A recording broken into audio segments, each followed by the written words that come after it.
Garima, you're one of the TIE 50 winners and of course a participant in the Women's Forum and of course involved with TIE. Talk about what this journey means for you and what your product and everything is about. Sure.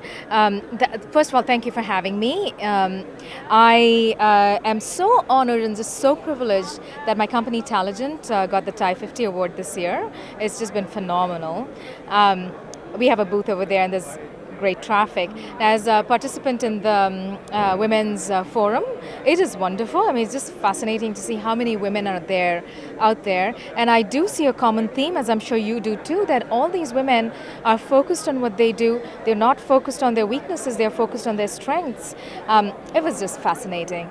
Now, as part of, as an attendee and as a consumer of the conference, I am biased. As you know, I'm the marketing chair this year, so take that, into consideration.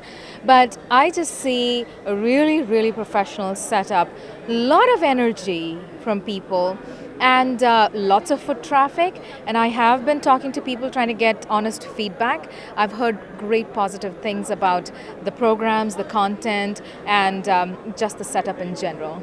I had the opportunity to interview a wonderful young woman named Shahroz Charnia. She founded Women 2.0. And her story was just fascinating. What I find is a common theme across all of these women who come and we feature them in our panels is that they are successful in their careers, but they're able to balance their personal lives as well as their careers, and they seem to be enjoying themselves. As soon as it gets stressful, that's when you know something is not right. And all of these women, I could just see they were at a place of balance, they were at a place of peace, and they were having a good time in their career and in their personal life too. Garima, congratulations. You're one of the TIE 50 winners this year. It's great to see your beautiful award. Talk about your company and talk about the journey. Yes. Thank you. So I do feel like an Oscar winner. I mean, the feeling is as heady. So TIE 50 awards are held every year. And there are thousands of companies apply. Then they pick a bunch of finalists, and then they pick 50 winners. And I'm just so honored and privileged that my company Taligent was the winner this year in the cloud category. And we do cloud metering and billing. It's a feature that is very acutely needed in cloud computing environments today. So this is great visibility and validation for our product too. So how has networking been this year at TiEcon 2013 for you?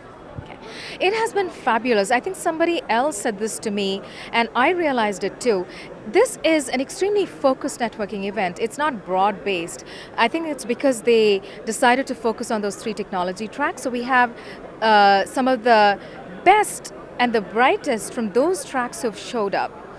I have personally had great conversations with people from different startups and with a bunch of investors. So at this very moment, I'm not looking for investment, but I was just so happy to see all these investors come by. We got to chat with each other.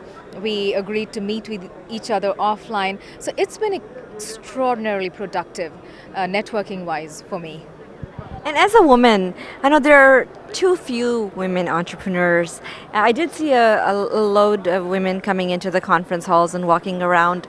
What would you suggest to women entrepreneurs, and what was the topic of discussion in the Women's Forum? So what I would suggest to women entrepreneurs is to continue to push ahead with passion, with your strengths. Do what you love. And so that helps you push ahead. I would also advise them to be gender neutral, gender blind in some sense. I mean, don't change yourself. You are what you are. And everybody has, male qualities and female qualities, everybody, men and women. So you are what you are. Just be yourself, push forward, be passionate about what you love. I think the one thing that is holding a lot of women entrepreneurs back is the fact that there is an old boys network that oftentimes makes decisions about funding or about leadership or about picking teams. That old boys network will stay for a while until women come in bigger numbers, and then there is just a general network, and it doesn't matter whether you're a man or a woman. And yeah, and in the women's forum, the conversation was very much like this. A lot of the conversation focused on life-work balance, as always, you know. But the fact is, life-work balance is an issue for men too. They don't sit around complaining about it, you know. And it's a more acute problem for us because we have the children, right? But there is life work balance that can be had. There was an executive from HP, and she was talking about how she insisted that she wants to work from home. And she got to work from home. And it wasn't because she was goofing off at home, not doing her work. She was doing her work. But she was able to drop her commute hours and spend that time instead with her children. So find a way to get that balance. Don't be afraid to ask for what you need and deliver. Just do good work, and then people will do whatever you want. There's a labor force that is actually left out of the workforce. Is the mom that has a young children that wants to work, but they don't want to work, full time. And so I think that labor force is being underutilized or less utilized. What is your comment on that? So it's very interesting you bring that up, because I have a friend who's actually doing a startup just around that. There needs to be a way to have, it's like Match.com or something for women who want to work part-time and companies that want to hire part-time workers. A lot of women who stay home are highly qualified. They are extraordinarily productive.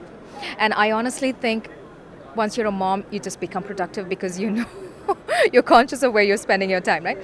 So I'm actually going to suggest my friend comes by and talks to you, but absolutely, there needs to be a way to harness that population, because there's a huge talent pool out there that can be harnessed. And now that the economy is looking better and better, we will be able to harness that, I think. Thank you. Thank you so much.